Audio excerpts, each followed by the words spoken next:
오늘 저에게 주신 하나님의 말씀은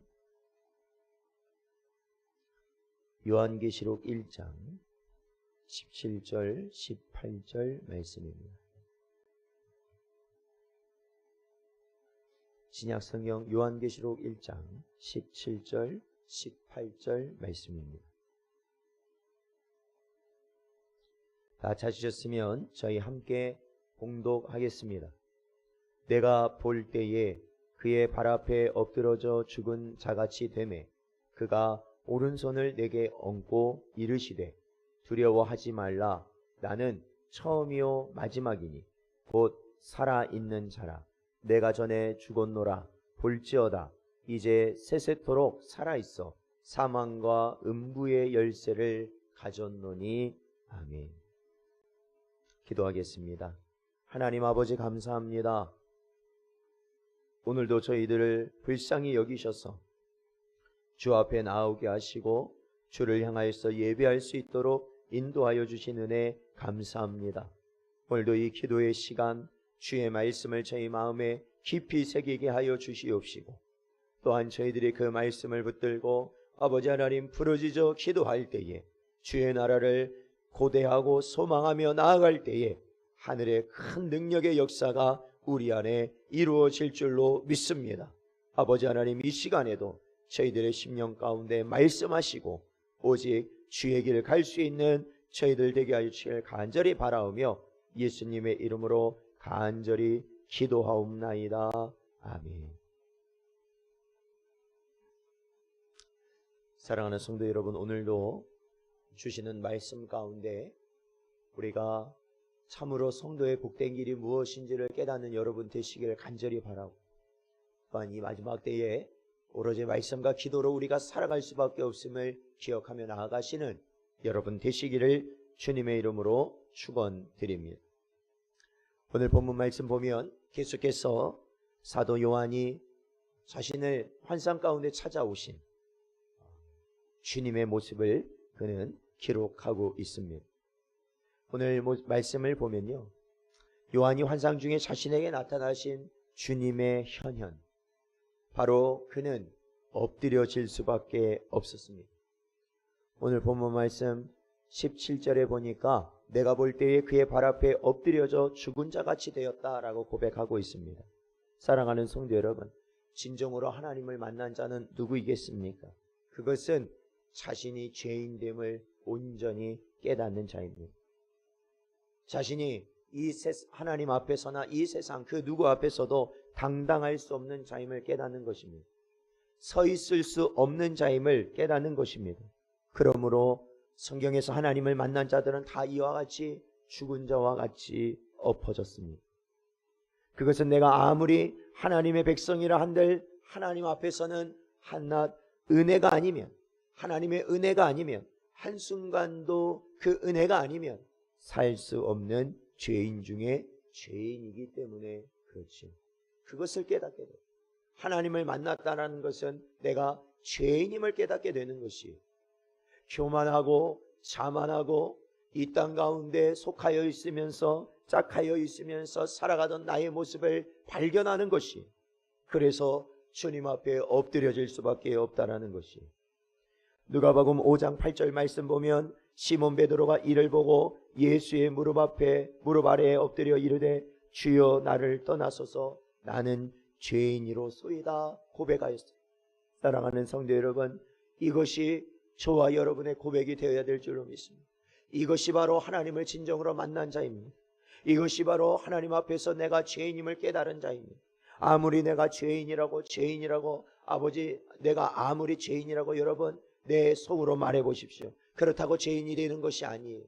우리는 언제나 교만하고 완악하여서 나의 길, 나의 뜻, 나의 주장을 굽히지 않습니다.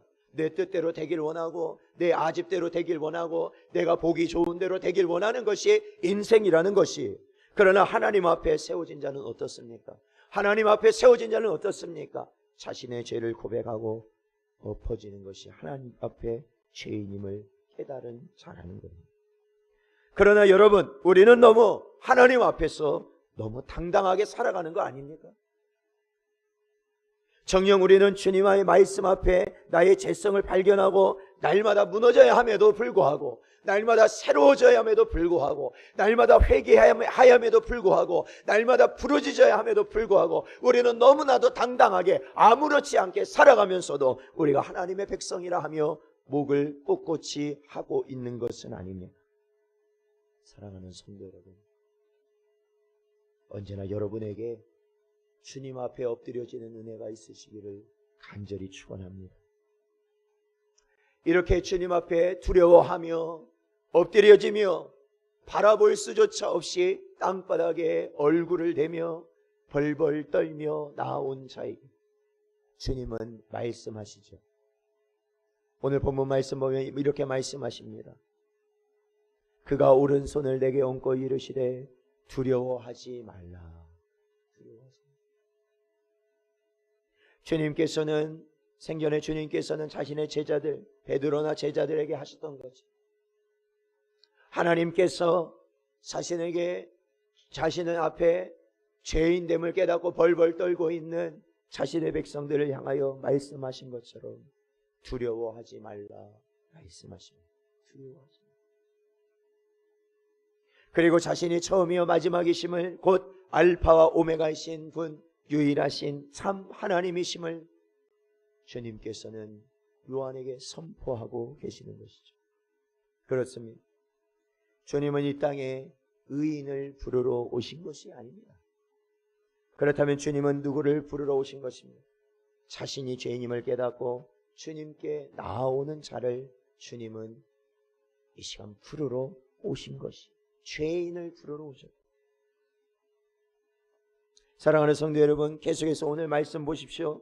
이제 십자가에서 죽으시고 다시 사시어 하늘 보좌 우편에서 모든 영광과 권세를 지니신 그분에게 이제는 사망과 음부가 있게 되어 이 세상의 유일한 재판장으로서 주님은 요한 앞에 보이신 것이, 그렇죠. 이게 우리가 재림하실 주님을 바라본 그 순간,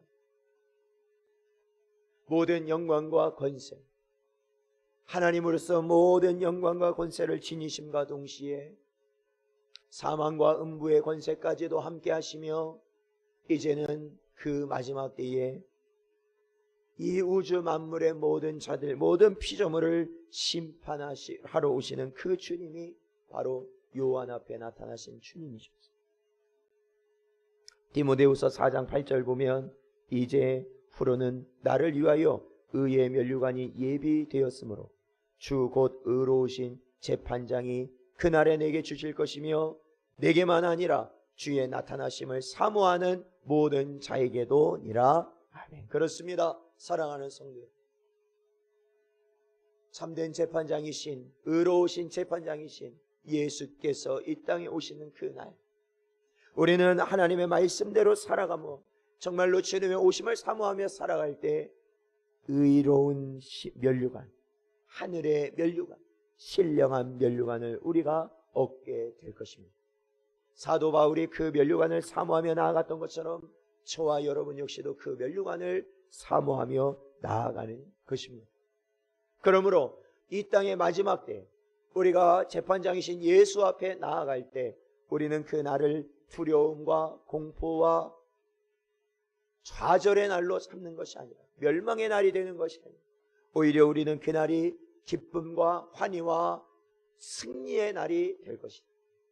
승리의. 그래서 우리는 그 날을 고대하며 기다리며 나아가는 것이다. 마치 봄이 지나 여름이 오고 가을이 오면 추수 때가 오듯이, 그렇지, 추수 때가 오면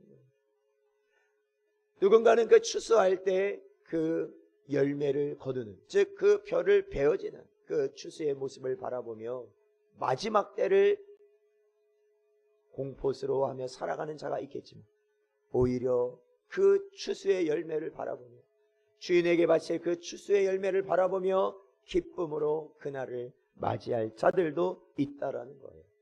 우리는 그러므로 늘 이 결산의 시기를 우리는 언제나 기대하고 기다리며 살아가는 것이죠. 사랑하는 성도 여러분, 담대하십시오.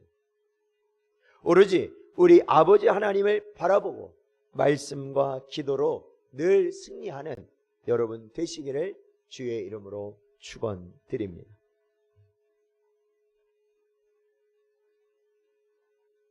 저희들이 시간 오늘 주신 말씀 붙들고 함께 기도하겠습니다. 오늘도 주신 말씀을 마음에 깊이 새기시고 또한 저희들이 그 말씀 붙들고 기도할 때 하나님은 응답하십니다. 응답하셔요. 우리에게 말씀하셔요. 우리가 어떻게 해야 될지를 말씀하시거든요. 그 말씀에 또한 순종하며 나아가는 여러분 되시기를 주님의 이름으로 축원드립니다. 저희들이 시간 함께 합심하여 기도하며 나가겠습니다. 기도하겠습니다. 아버지 하나님, 저희들을 붙드시고 아버지 하나님 인도하시어 아버지 하나님 주 앞에 나오게 하시고 아버지 하나님 주를 향해 부르실 수 있도록 하시니 감사합니다. 아버지 하나님 저희들 연약한 가운데서도 아버지 하나님 저희들 아버지 하나님 주를 향하여 손들이 세우지 못하는 가운데서도 아버지 하나님 그럼에도 불구하고 말씀하시어 아버지 하나님 우리가 오로지